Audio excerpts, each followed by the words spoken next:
नमस्कार दोस्तों, स्वागत है आपका कहानी कंपस पर। आज की कहानी है दोस्ती, पहचान और समय के बदलते चेहरे की। जब 30 साल बाद एक पुराना दोस्त लौटता है, लेकिन क्या वो सच में वही है?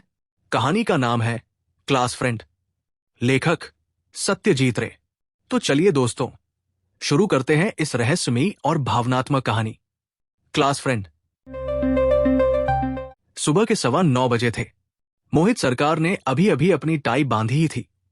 तभी उनकी पत्नी अरुणा कमरे में आई। थोड़ी हड़बड़ाई हुई, बोली, तुम्हारा फोन आया है। मोहित ने चौंक कर पूछा, इस वक्त? कौन होगा? मोहित का रोज का रूटीन बिल्कुल फिक्स था। ठीक 9:30 ऑफिस के लिए निकलना और ठीक 10 बजे डेस्क पर पहुंचना। इसलिए इस समय फोन की घंटी बजना उन्हें थोड़ा अजीब लगा। अरुणा बोली, कह रहा था तुम्हारे साथ स्कूल में पढ़ता था। मोहित ने भौहें उठाई। स्कूल में? नाम बताया क्या? हाँ, कहा जॉय बोलो तो समझ जाओगे। बस इतना सुनते ही मोहित जैसे अतीत में लौट गए। स्कूल छोड़े हुए 30 साल बीत चुके थे। क्लास के करीब 40 लड़के थे। काफी कोशिश करने पर भी मुश्किल से 20 के चेहरे याद आते थे। लेकिन जॉय, हाँ, जॉय को तो वो भूल ही नहीं सकते थे। साफ सुथरा चेहरा, पढ़ाई में तेज, हाई जंप में शानदार, ताश के जादू दिखाने में माहिर, और वो कैसाब्लांका कविता जिससे उसने स्कूल का गोल्ड मेडल जीता था। मोहित के चेहरे पर अब हल्की मुस्कान थी। स्कूल छोड़े हुए 30 साल हो चुके थे और इन सालों में मोहित ने कभी अपने पुराने दोस्तों से कोई संपर्क नहीं रखा था।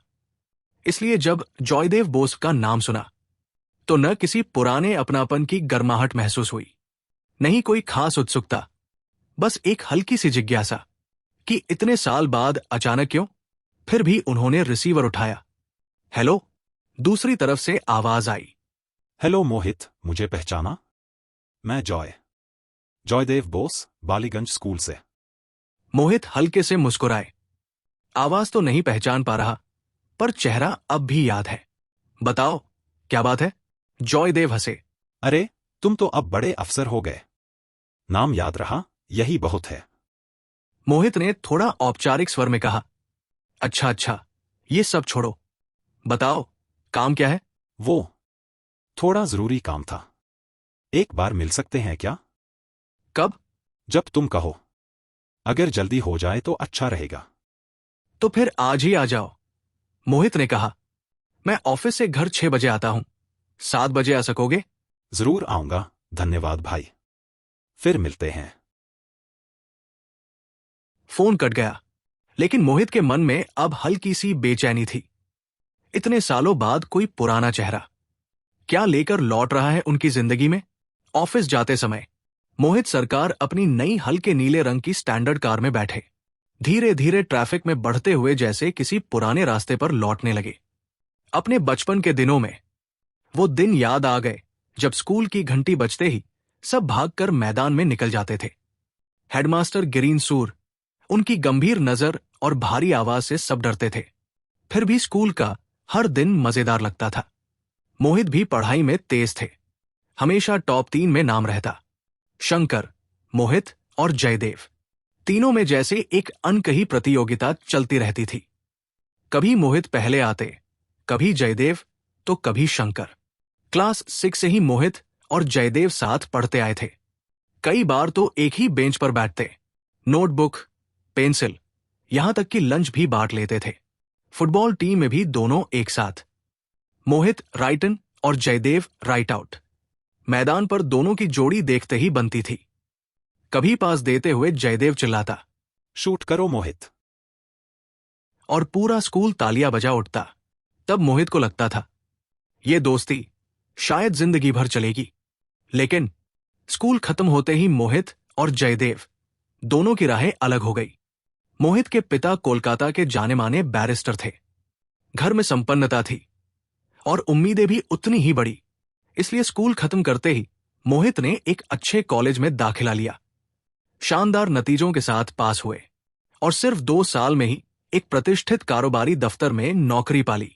दूसरी तरफ जयदेव किसी और शहर के कॉलेज में चला गया, क्योंकि उसके पिता की नौकरी ट्रांसफरेबल थी।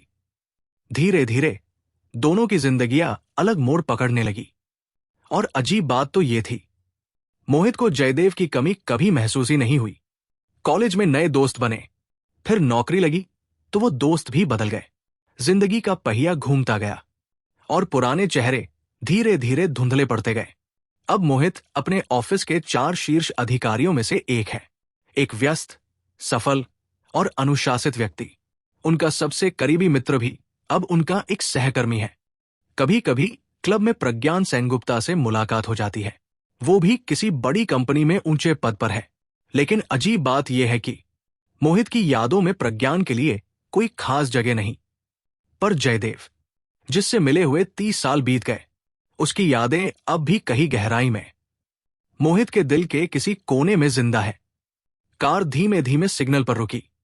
खिड़की से बाहर देखते हुए मोहित को लगा, कुछ रिश्ते वक्त के साथ फीके जरूर पड़ते हैं, मगर उनकी छाप दिल पर हमेशा बनी रहती है। मोहित का ऑफिस सेंट्रल एवेन्यू में था। सुबह की हल्की धूप, सड़कों पर गाड़ियों की कतारें और मोहित की नीली स्टैंडर्ड कार धीरे धीरे आगे बढ़ रही थी। लेकिन जैसे ही कार चौरंगी और सुरेन बनर्जी रोड के चौराहे पर पहुंची, ट्रैफिक का शोर, हॉर्न की आवाजें और बसों के धुएं का गुबार उन्हें अचानक यादों की दुनिया से निकालकर फिर से हकीकत में ले आया। उन्होंने घड़ी पर नजर डाली। उफ, आज 3 मिनट लेट हो जाऊंगा। हल्की सी मुस्कान के साथ उन्होंने एक्सलेरेटर दबा दिया। शाम को ऑफिस का काम निपटाकर जब मोहित अपने घर लौटे तो सुबह के सारे ख्याल, स्कूल की यादें और वो पुराना नाम, सब कहीं पीछे छूट चुका था। असल में वो तो उस फोन कॉल को भी लगभग भूल चुके थे, जब तक कि उनका नौकर बिपिन उनके पास नहीं आया। बिपिन ने हाथ में एक छोटा सा कागज थमाया, एक पुराना सा चिरकुट जिस पर लिखा था, Jaidev Bose, as per appointment. Mohit ने एक पल को रुककर कागज देखा, फिर रेडियो पर चल रही बीबीसी की खबर बंद की और बोले, अंदर बुला दो। उन्हें अचानक ख्याल आया, जयदेव इतने सालों बाद आ रहा है, कम से कम कुछ खाने को मंगवाना तो चाहिए था। ऑफिस से लौटते वक्त पार्क स्ट्रीट से केक या पेस्ट्री लाना कितना आसान था, लेकिन ध्यान ही नहीं रहा। उन्होंने सोचा, क्या अरुणा ने शायद खुद कुछ सोचा होगा? और उनकी नजर दरवाजे की तरफ चली गई, जहां पुराने दिनों की यादें एक बार फिर उनके दरवाजे पर दस्तक देने वाली थी। मोहित, क्या तुम मुझे पहचान पाए? आवाज सुनकर और फिर सामने खड़े व्यक्ति को देखते ही मोहित के मन में जैसे कोई झटका सा लगा। बिल्कुल वैसा जैसे सीढ़ियों का आखिरी पायदान खत्म होने के बाद एक और बचा रह जाए और पैर अचानक खाली हवा में पड़ जाए। दरवाजे पर जो व्यक्ति खड़ा था, ढीली बेरंग सूती पैंट, सस्ती बिना इस्त्री की आधी बाह की शर्ट, वो कभी भी मोहित की यादों के उस उजले तेज तर्रार जयदेव जैसा नहीं लग रहा था। उसका चेहरा धूप में झुलसा हुआ, आंखें गड्ढों में धंसी हुई, गाल पिचके हुए, ठोड़ी पर 3 दिन की बढ़ी दाढ़ी, सिर का ऊपरी हिस्सा गंजा और कानों के पास कुछ बिखरे सफेद बाल। जब वो मुस्कुराया तो मोहित की नजर उसके दांतों पर गई, कुछ टूटे हुए, कुछ घिसे हुए और बाकी पर चढ़ी पान की पीली परत। मोहित के मन में अनायास ही ख्याल आया, ऐसे दांतों के साथ तो इंसान को मुंह ढककर ही मुस्कुराना चाहिए। जयदेव बोला, बहुत बदल गया हूं ना? मोहित ने संयमित स्वर में कहा। बैठो।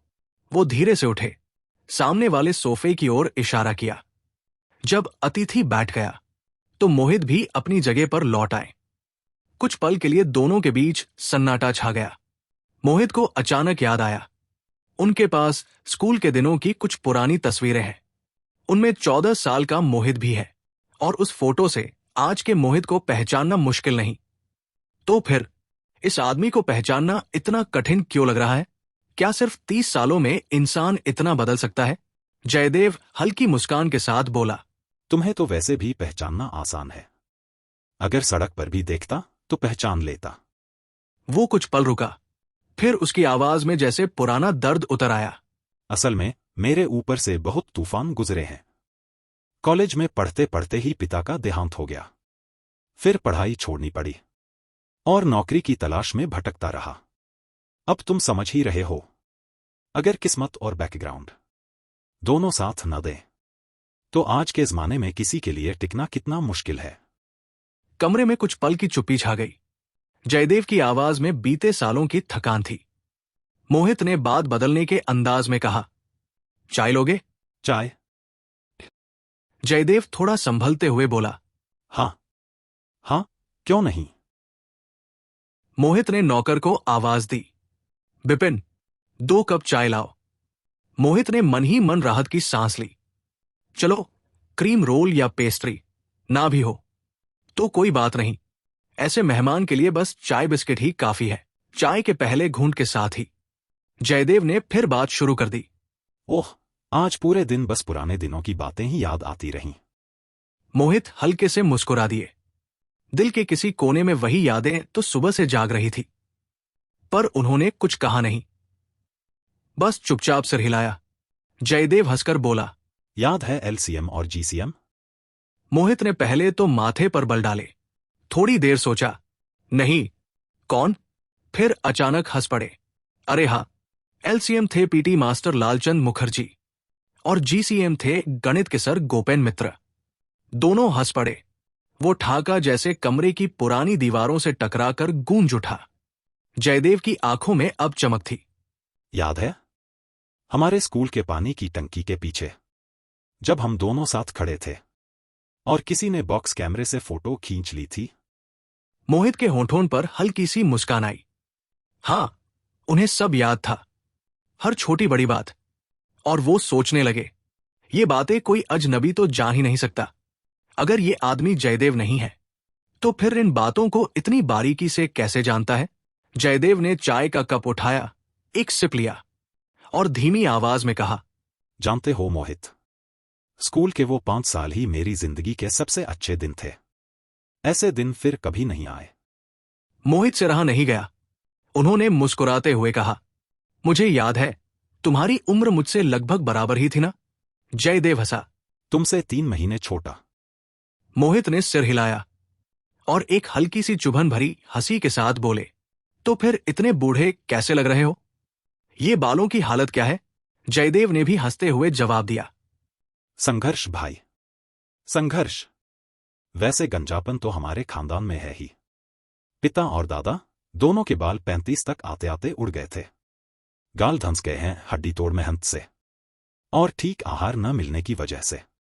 तुम लोगों की तरह तो नहीं जो आराम से टेबल चेयर पर बैठकर काम करते हो। मैंने 7 साल फैक्ट्री में काम किया, फिर मेडिकल सेल्समैन बना, फिर बीमा एजेंट। कभी ये दलाली, कभी वो दलाली, कभी किसी काम में टिक नहीं पाया।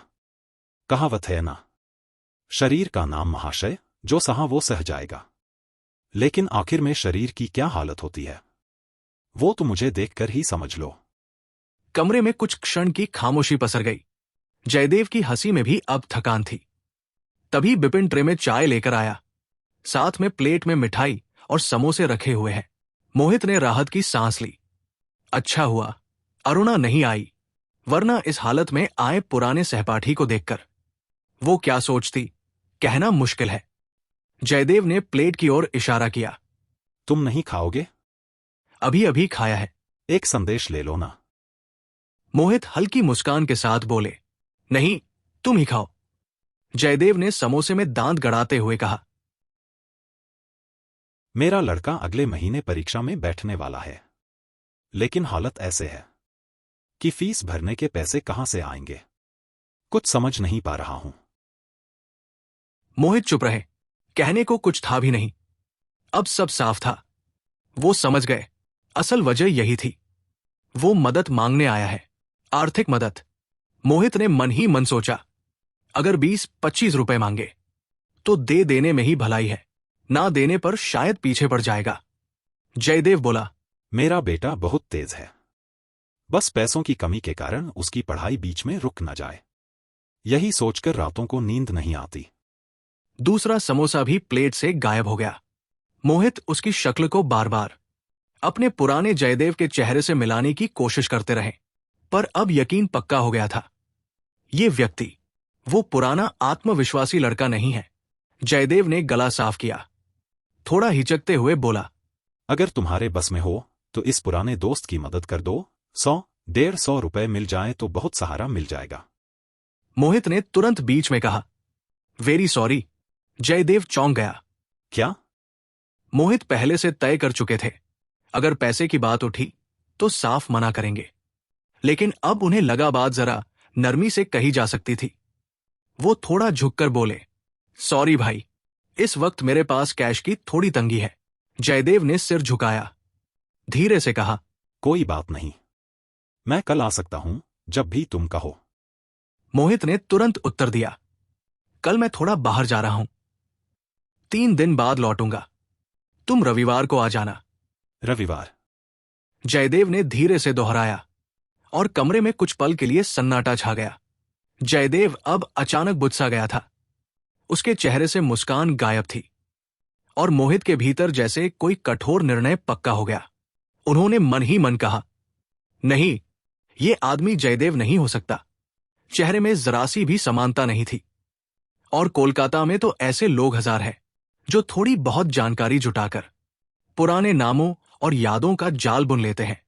क्या पता ये कोई ठग हो जिसने असली जयदेव से पुरानी बातें जान ली हों और अब उन्हें भुनाने आया हो। जयदेव ने धीरे से पूछा, रविवार को किस वक्त आऊं?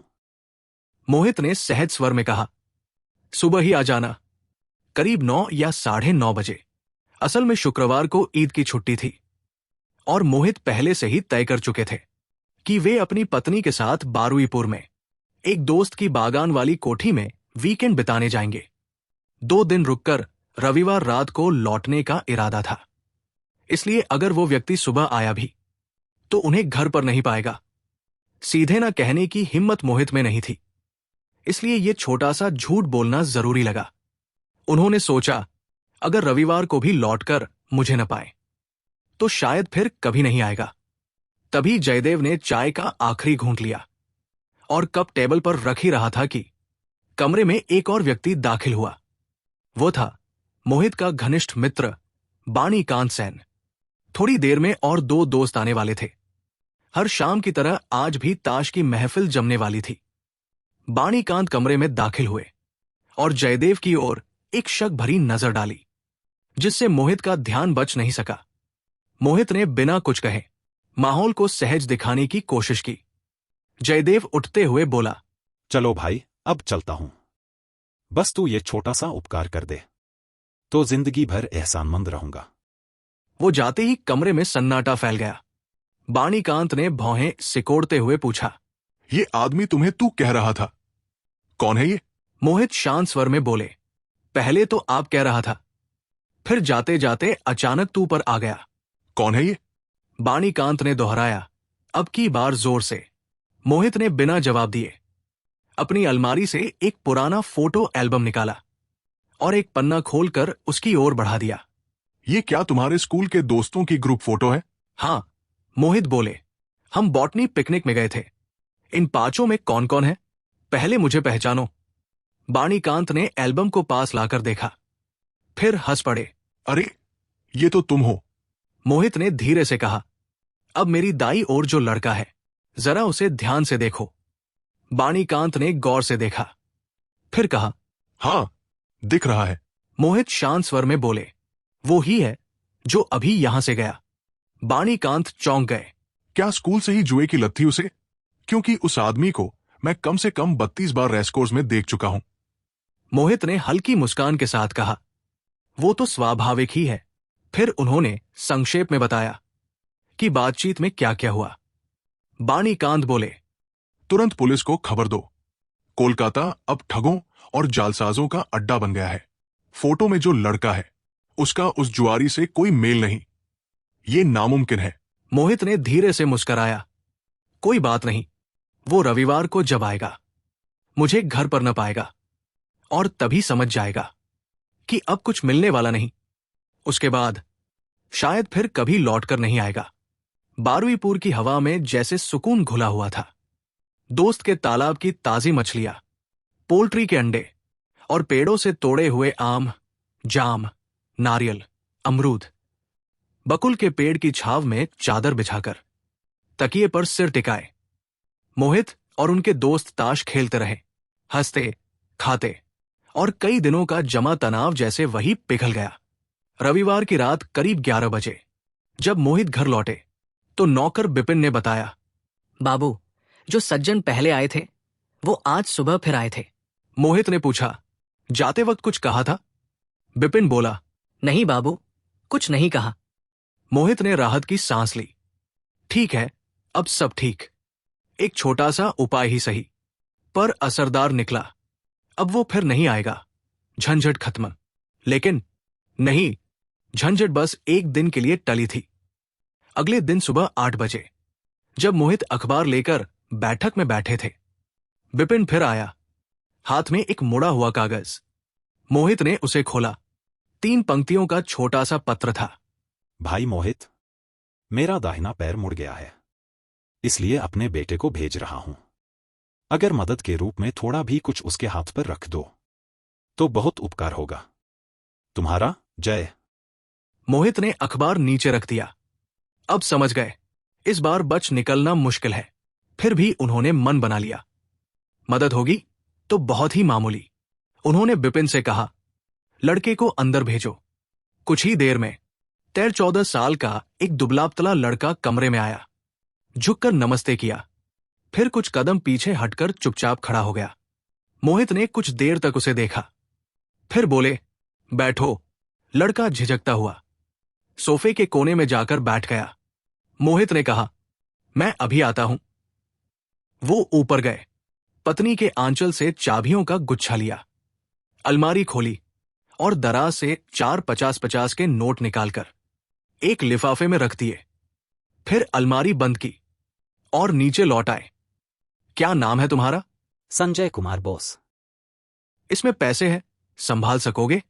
लड़के ने सिर हिलाया। हाँ। कहाँ रखोगे? शर्ट की जेब में। ट्राम से जाओगे या बस से? पैदल।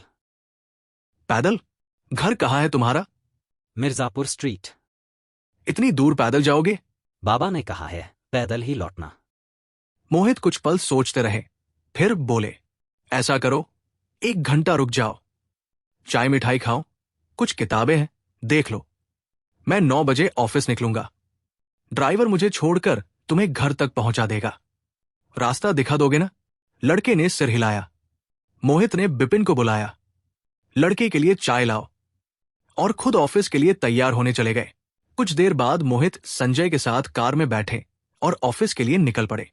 सड़क पर सुबह की रौनक थी, लोग भाग रहे थे, ट्राम की घंटियां बज रही थी। पर मोहित के मन में आज एक अजीब सी शांति थी, जैसे कोई बोझ उतर गया हो, जैसे किसी अधूरे वाक्य का अंत मिल गया हो। भले ही वो जय को पहचान नहीं पाए थे, पर उसके बेटे संजय को देखकर मन के किसी कोने में एक हल्की गर्माहट उठी थी। उन्हें लगा, शायद 30 साल पहले का वो पुराना स्कूल वाला दोस्त कहीं न कहीं किसी और रूप में फिर से लौट आया है। तो दोस्तों, ये थी क्लास फ्रेंड सत्यजीत रे की एक अनोखी कहानी। 30 साल बाद मिला एक पुराना दोस्त। पर क्या वो वही था, या सिर्फ यादों का कोई साया? यही सवाल इस कहानी को बना देता है। भावनाओं, रहस्य और यथार्थ का एक अनोखा संगम। उम्मीद है आपको ये कहानी सुनकर अच्छा लगा होगा।